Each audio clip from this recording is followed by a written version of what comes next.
Friends, आज हम अपनी नेक्स्ट वीडियो के साथ हाजिर हैं लर्न विद जिया के साथ। तो आज हम अपना सब्जेक्ट वर्ब अग्रीमेंट का टॉपिक स्टार्ट करेंगे। तो सब्जेक्ट वर्ब अग्रीमेंट के अंदर हम सबसे पहले नाउन और वर्ब का जो कॉम्बिनेशन है उसको सीखेंगे, उसके डिफरेंट रूल्स को देखेंगे। चलें तो स्टार्ट करते हैं अपने रूल्स के साथ। हमारे पास जो पहला रूल है नाउन और वर्ब अग्रीमेंट के अंदर वो क्या है, वो ये है कि अगर दो या दो से ज़्यादा सब्जेक्ट्स को एंड से मिलाया जाए, कंबाइन किया जाए, तो उनकी जो वर्ब होगी वो हमेशा क्या होगी, प्लूरल होगी। इसमें हमें देखने वाली बात ये है कि हमारे पास अगर दो या दो से ज़्यादा जो नाउन्स हैं या सब्जेक्ट्स हैं उनको कंबाइन किया गया है एंड के साथ, लेकिन उनका आर्टिकल डिफरेंट है। फॉर एग्जाम्पल, अगर मैंने यहाँ दो चीज़ों का जिक्र कर रही हूँ, स्पेसिफिक जो है वो पर्सन्स हैं, स्पेसिफिक नाउन्स हैं, तो उनके साथ क्या लगता है हमारे पास ए, एन और दी का जो आर्टिकल है, ए एन दी या वन, ये जो आर्टिकल्स जब इस्तेमाल होते हैं इसका मतलब ये होता है एक स्पेसिफिक पर्सन फिर दूसरा स्पेसिफिक पर्सन, तो वो दोनों अगर कंबाइन हो रहे हैं तो उनकी वर्ब ऑब्वियस है, ये बहुत कॉमन सेंस की बात है कि जो वर्ब होगी वो क्या होगी, प्लूरल होगी। चले हम इसकी एग्जांपल देखते हैं। दी boy and the girl is reading. अब ये जो सेंटेंस है ये गलत है। ये क्यों गलत है? क्योंकि हमारे पास दी बॉय है और दी गर्ल है, ये अलग अलग है। दो दी बॉय है, दी गर्ल है, दो डिफरेंट पर्सन हैं और दोनों एंड से कंबाइंड है, तो हमारे पास जो वर्ब होगी वो क्या होगी, आर आएगी। उसके बाद जो है सेकंड अपना देख लेते हैं sentence. The bridge and the church has demolished, गलत होगा, हैव डिमोलिश्ड आएगा।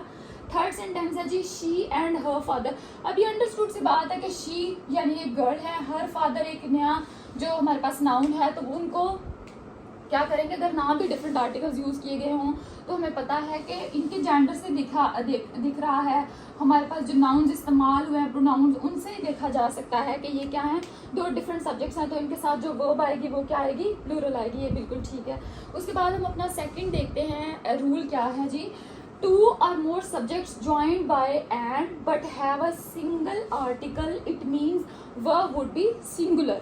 अब वर्ब सिंगुलर क्यों आएगी, एक कॉमन सेंस की बात है, हम खुद सोच लेते हैं ना कि वर्ब सिंगुलर क्यों कैरी करेंगे ऐसे नाउन्स या ऐसे सब्जेक्ट्स जिनके दरमियान में क्या होगा, एंड होगा, लेकिन क्या आर्टिकल सिंगल आएगा। आर्टिकल सिर्फ एक ही सब्जेक्ट या एक ही नाउन के साथ आएगा, तो वर्ब क्या होगी, वर्ब को अग्री करना पड़ेगा क्या उन दोनों नाउन्स के साथ। तो क्यों आएगा, क्योंकि एक ही इंसान है, एक ही स्पेसिफिक सब्जेक्ट है जिसकी डिफरेंट क्वालिटीज़ को या डिफरेंट आस्पेक्ट्स को क्या किया गया है, डिस्क्राइब किया गया है, तो वो दोनों एंड से जो है वो कंबाइन किए गए हैं, तो वर्ब क्या आएगी, वर्ब सिंगुलर आएगी। एग्जाम्पल्स को देख लेते हैं।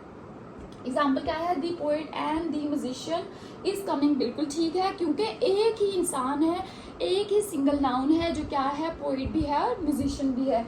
उसके बाद क्या है, slow and steady wins the race, बहुत ही ज़्यादा अंडरस्टूड है कि इसके अंदर सिंगल जो है वो नाउन है या सब्जेक्ट है जो स्लो भी और स्टडी भी है, काम करता, लेकिन वो रेस जीत जाता है जी, ठीक है। उसके बाद हमारे पास कुछ वर्ड्स ऐसे हैं जैसे ब्रेड एंड बटर, ये सिंगुलर जो है वो मतलब हमारी मील को कहते हैं ब्रेड एंड बटर। उसके बाद हमारे पास आता है फ्रेंड एंड बेनिफैक्टर, हमारा आ जाता है जी एक ही इंसान है जो दोस्त भी है और वो मददगार भी है, वेल विशर भी है, ठीक है, हेल्पर भी है, तो उसके साथ क्या आएगा, सिंगुलर वर्ब आएगी। कुछ ऐसे सब्जेक्ट्स भी हैं हमारे पास जो क्या हैं, अगर कुछ ऐसे वर्ड्स हैं जिनको अगर सब्जेक्ट के तौर पे सेंटेंस के स्टार्ट में या एज ए सब्जेक्ट लिया जाए तो वो क्या करते हैं जी, वो सिंगुलर वर्ब को लेते हैं अपने साथ। तो वो कौन से वर्ड्स हैं, each, every, either, neither, none, many. अब हम ये सारे हम जानते हैं कि इनके साथ क्या लगेगा जी, सिंगुलर वर्ब आएगी। और ये जो वर्ड है मैनिया,